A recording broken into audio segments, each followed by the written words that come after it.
Introduction of who we are and where we are. At the present we're based in South Queensferry, just in front of the Forth Road bridges, to give you a bit of the geometry of the thing. The foundry was formed in 1907 by the Menzies family, and up to 1972 was known as the North British Steel Foundry. Since then until now, we went through 9 different owners, and if all rumours are true, in about 2 weeks' time we'll have a new name. About 15 years ago we go out to the market for making valves and everything, and we concentrated on cast manganese crossings. These are made in 13% manganese, various shapes. We supply all the crossings for Network Rail for the British industry. I think we're about the second highest deliverer of rails into the American market. And you see the design of these rails are all long, thin, tight castings. In 2008 we were approached by MI5, and it's not a wind-up, and they asked us to participate in the development of a bollard. Now if you're in London, you'll see loads of designs of these bollards scattered around about the place. They're in front of government buildings, in front of banks, and what these things are designed to do is that they will stop a 30-ton lorry going at 30 miles an hour in its tracks. So these were developed by MI5 with the bombers in mind, so they can't drive into a government building or the Houses of Parliament or something. So these are scattered all about, and we're now looking to start selling them to other countries for the same thing.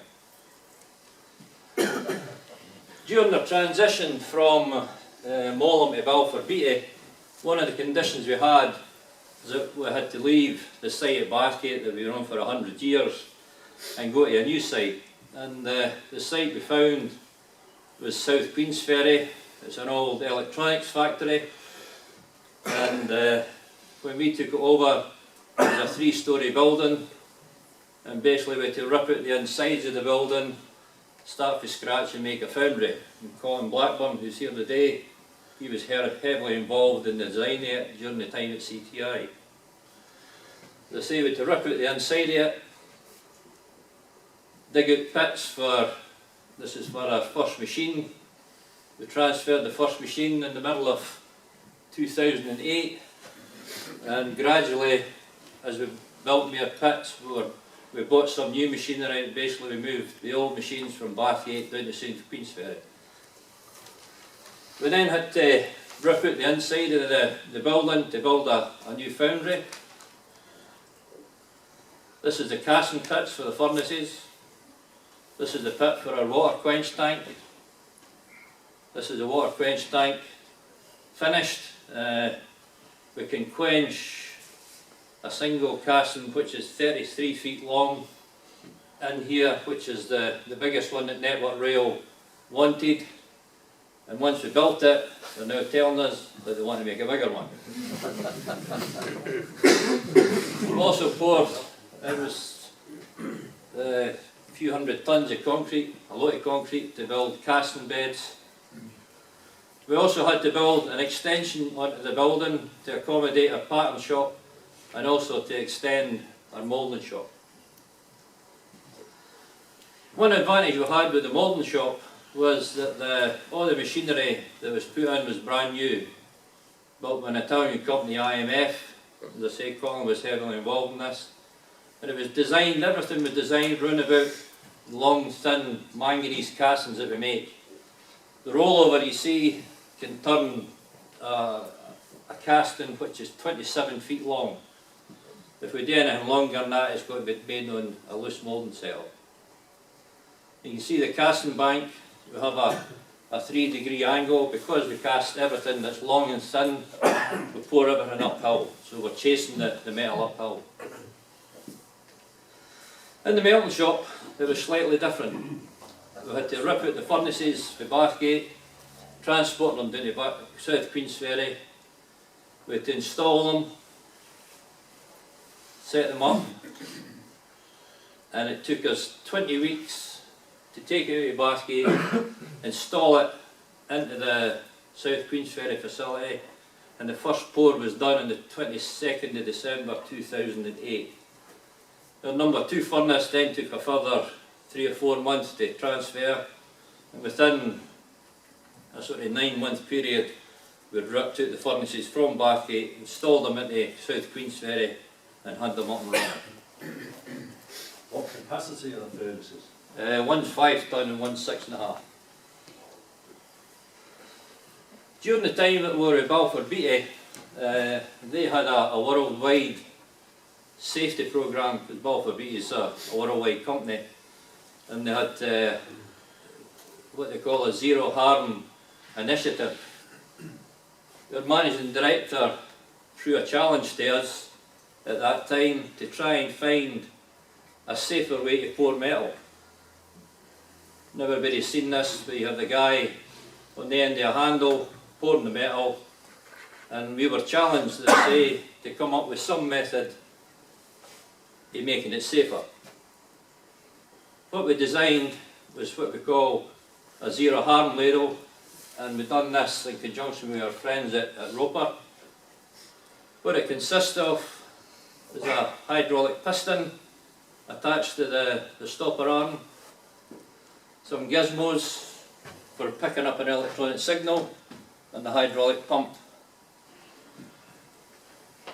And again, you can see here, this is one of the first pours we've done.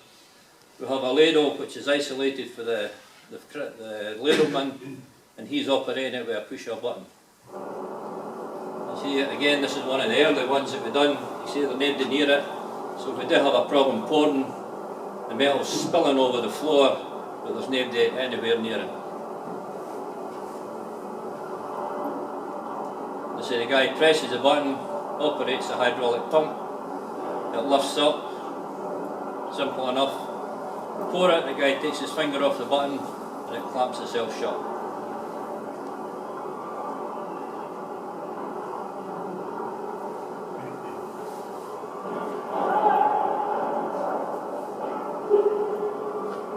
And so that was one of the early pours that we've done. We've been talking a lot with Roper. They've developed this into a range of ladles. They've sold them in various parts of the world, Malaysia, Australia. They've got a system going out to San Diego for demonstration. Down the stair you'll see a setup for a demonstration which they've built in conjunction with the people from Capital Refractories, and it gives you an idea of how the system works. Well, we also sell it to another foreign country, can't remember its name, oh, England, that's right. We acknowledged that we'd gained for the radio control stuff.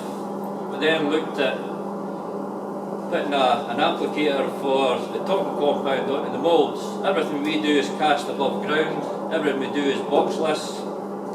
I say at the end of the pour, you see the guy coming in, picking up the bags of talcum compound, placing it at the top of the riser, and I say it's leaving them open to all sort of danger if the mould bursts out or whatever. So what we then done was we designed a topping box for to hold the bags of powder, and onto it we added a battery, the electronic gizmos for picking up the radio control, and a lever system. What this actually is, this is actually a central locking system out of your car. Every time you press the button on the car, that's what activates. And that goes down and it holds the two halves together. And I say we have an electronic unit which is a push button. And you see that right here, we have a bank of 3. We make 24 of these castings a week, which 3 risers. We have a bank of 3 powder topping boxes. You'll see the guy picking up the remote control in a minute.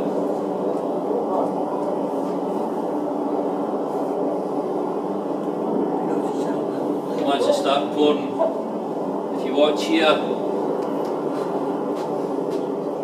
the angle here for it to come down, this is a lid. guy presses it, comes up, releases the lid, and the powder flows in.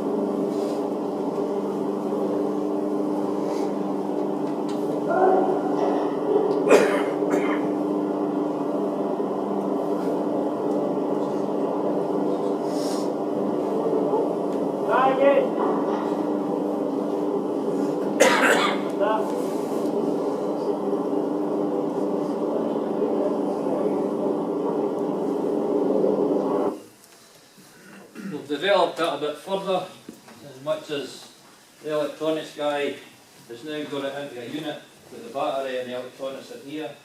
We've discovered a more sturdier gearbox, so when you press the button, the gearbox activates,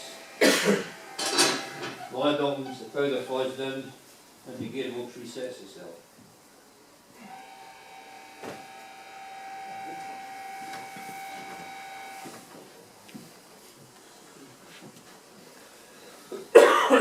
Exactly a year ago, I sat in the audience and for the first time listened to David Campbell, and was really interested listening to him about air ingress into metal streams.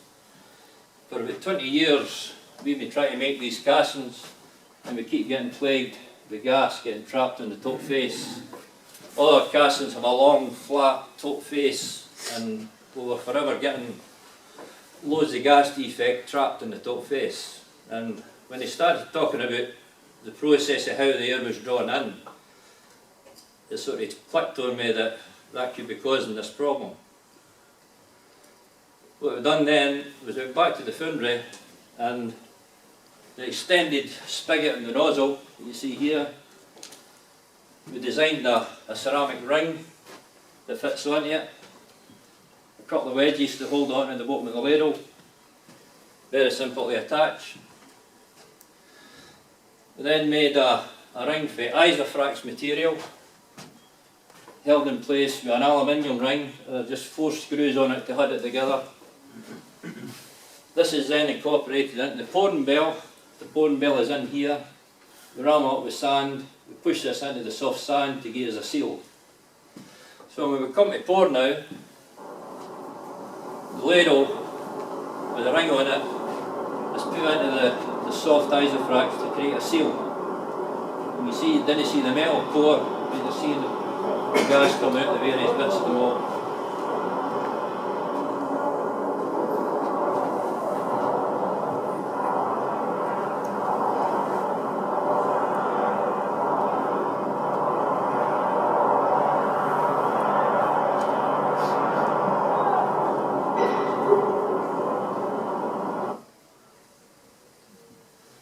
We had a couple of eureka moments when we were doing all this work. We made 2 castings, 1 in 27s, that we thought we had made identical. But when we processed them, we found that one of them, that's it there, which is a finish weight, just there 2 tonne. This was machined, processed, and there wasn't a single weld on it. The second one we done had loads of gas in it, and we couldn't understand why. The luck, I'd actually made a video of both these pores. And when we actually examined the video, what we noticed, this is the good one that's pouring. You notice here you're not seeing any metal, no flames, no nothing. The gas coming out here, but if you look along this area here, this is the cover cores that are attached to the drag. Very little smoke coming out of here. And it's not until we finish pour here and the ladle's staying away that you actually see the gas igniting and coming out.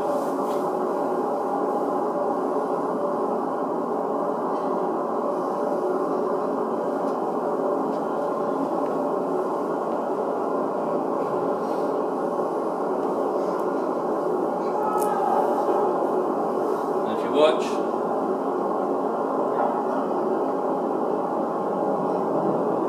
gas comes out and ignites. On the second one that we made,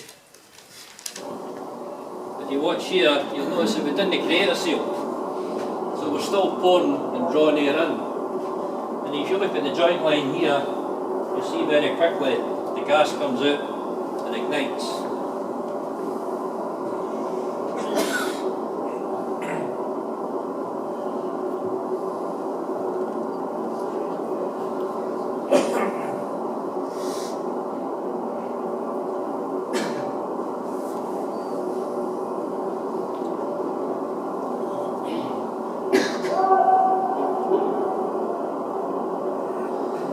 What we think is happening is that when we actually create a seal, when we're pouring metal in, we're creating a bit of a negative pressure inside the mould, which is in effect drawing air through the sand.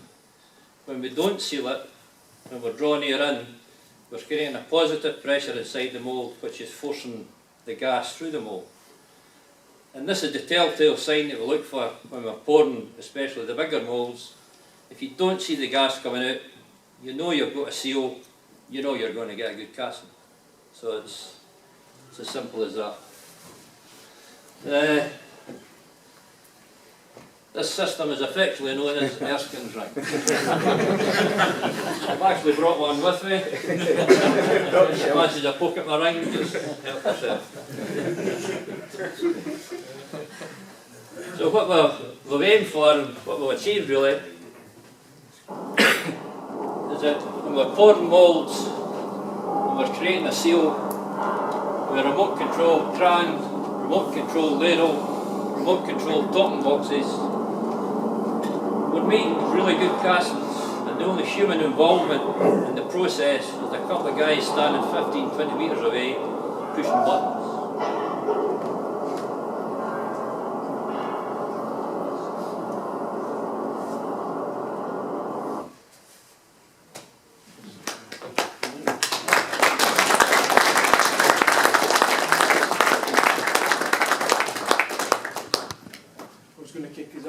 Anyone? All self-explanatory. Here. The nozzle that's attached to the label, is that a multi-use? Can No. you cast more than one mould with it? Oh, we cast more than one mould, but we only use it for one ladle. We can use a ladle for pouring one job, we can use a ladle for pouring 6 or 7 jobs, and we use the isofract ring on every mould that we make. Yep. So we can move from one mould to another quite successfully. But once we're finished with that ladle, we'll take the nozzle out, put a new nozzle on, we'll reuse the ceramic ring, or if it's damaged, we'll put a new ring on it. Thank you. Is every casting you make by this method now that you're doing? We're pouring about 100 moulds a week, and every single mould is done this way. Everything. So you'll have no defects. Well, I've actually had complaints with the after. We're making castings now. We can cast them on a Monday, we'll dispatch them on a Friday. And I've actually had guys with the aftercast complaining that they haven't got enough work to do. And I'm not exaggerating. Simon? Yeah, one aspect of being able to stand close, of course, is you can see the metal coming up an open feeder, and that gives you an indication of when you shut off. Yeah. How do you accommodate that if you stood a long way away? The guy standing 15 away is on a ladder. He's up high, looking down the riser, and then he's watching it coming up. Nobody's fallen off the ladder yet. No, yeah. With the Zero Hump, had you had any accidents with your ladle men before that? Oh, aye, yeah. Right. Yeah, we have. And we also have had accidents where guys have got burnt with the mould bursting out. Yeah. Burnt feet, burnt legs. We've had all these accidents. And we still get problems with ladles. We still get the nozzle opening, moving, and no shutting. Yeah. But the beauty of it now is that the metal goes out of the floor, does a bit of damage to the floor, but the guy's 15 feet away. He's never near it. Do you find you have a lot of maintenance problems with the hydraulics? No. I've got 7 ladles. Every one of them has been converted. We've been using them now for 3 years. If you couldn't one hand the number of times we've had a problem, you probably still have fingers left. We just didn't get problems with them.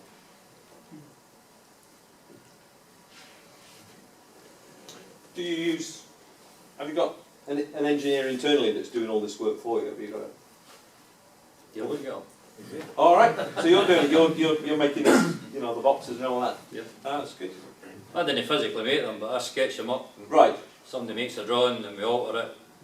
Their internal guys weld them up. We've got a guy who we worked for years who does the electronic stuff. Again, I'll say to him, I want you to do this, and he'll come up with a suggestion. It's him to come up with a car thing. Right. So, although I drive it, there's a lot of people involved with it. And people enjoy being involved with it, because they see the results here. Can you throttle back, or is it just No. open or closed? And that's been a good thing for us. Yeah. Because when the methods guys make the method, they've got to ensure the running system will take the full capacity. And what we've actually found is that the methods guys are finding that all the calculations with Laudiver and Abledinger and Joe Howden, we're quicker than them.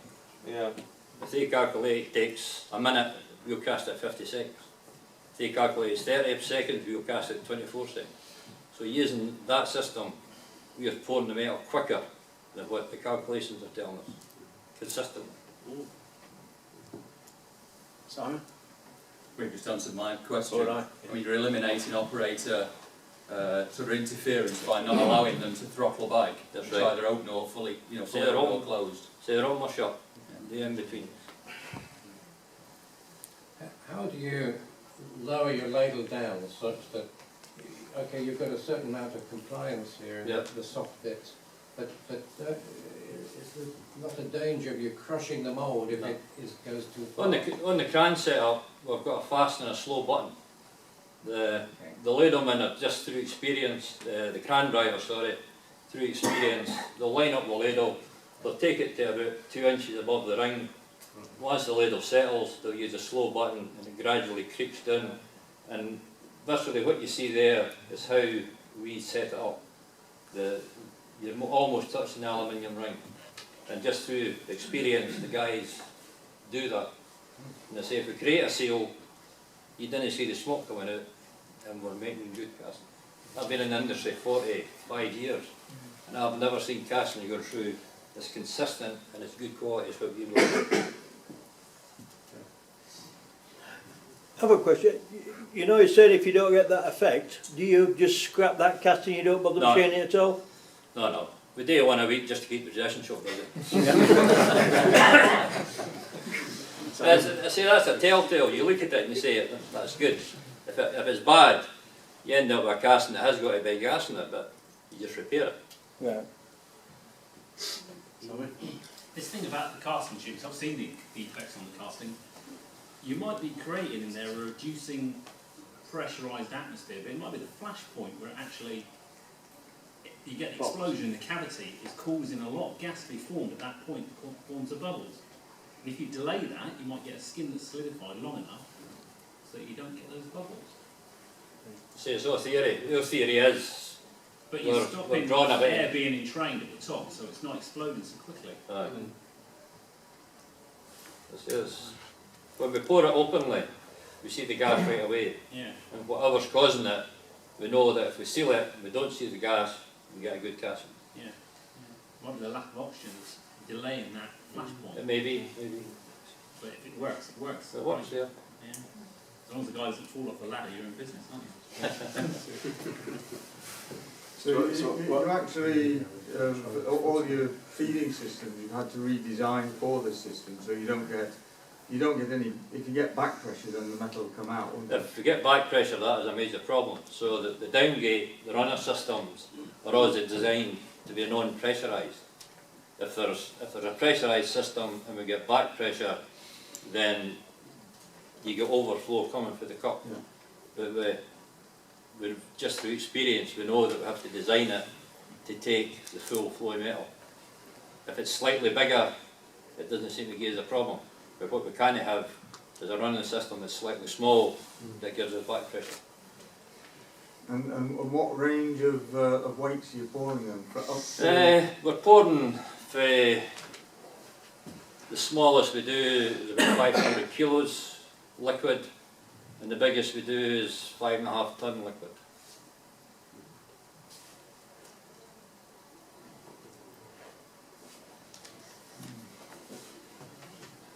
it all manganese? The ones with the topping boxes are an alloy steel. We make these track pads for an American company, P&H, for the big monster diggers, like a track. And so far we've made 7,500 of them over the years. So that represents probably about 25% of our total production. The other 75% is all manganese.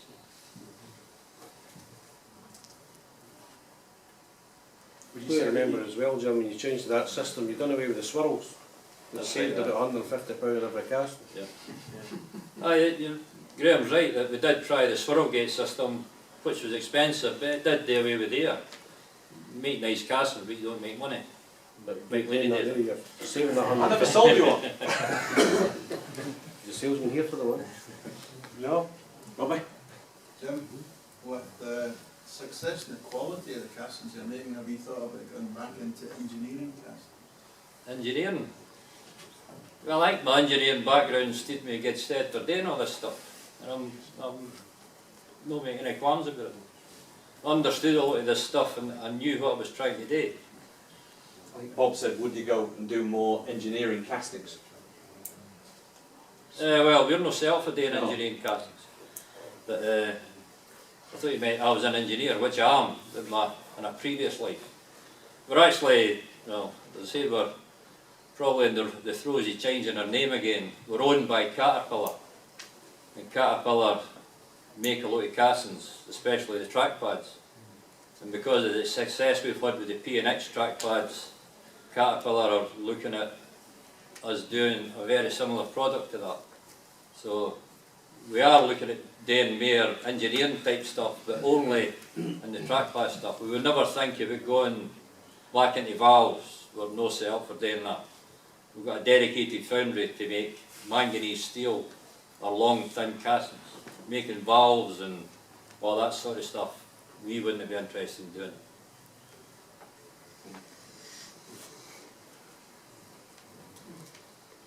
Fantastic.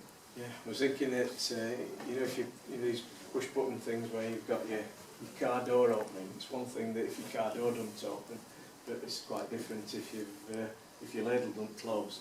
That was but I guess if the guy stood 20 feet away up the ladder, if it didn't work, it's still safe. Well, there are occasions where the boxes didn't open, Yeah. but by the time they move the ladle and move it away, it's probably a minute before the guy gets forward to put the powder on, whereas before he was in there right away as soon as it shut. So, I say, it's not 100% guaranteed that we'll have a really good success rate. No. Would you say there was a step change as well, Jim? You know, when they changed from the guy with controlling your flow of the ladle, would you say there was a step change in quality once you took that out? You know, when you started with the zero harm. Yeah, I think that there was at the time, where they say you've got a guy now at the end of the ladle who's throttling back and opening up, and we eliminated that, and that did help us. But with the closed pore system, that's completed. Anyone else got any comments to make or experiences of their own? Or There were no patents involved in this, you did it. We were asked at the time with Balfour Beatty if we were going to put a patent on it. And my attitude was that because it's a safety thing, we wanted to promote people using it. If we put a patent on it, that was putting a restriction on it. So we weren't interested in putting a patent on it. We would rather tell people about it. We've had loads of people come to the foundry to see it. We encourage people to use it because it works. Yeah. The danger with that, of course, is if somebody else patents it and stops you using it. You can't do that. No. Simon mentioned a few weeks ago when we were speaking that CTI had done something similar, Colin, some years ago. Is it similar or? It's very similar. I was just saying to my learned colleague on my right here, but the CTI one, or Sperata, whichever one it was, we went a different way to Jim. When it didn't work or when we were trying to perfect it, we actually made it more complicated. What Jim did, which was a more practical, pragmatic approach, was made it simpler. Yeah. So he went the opposite way. We tried to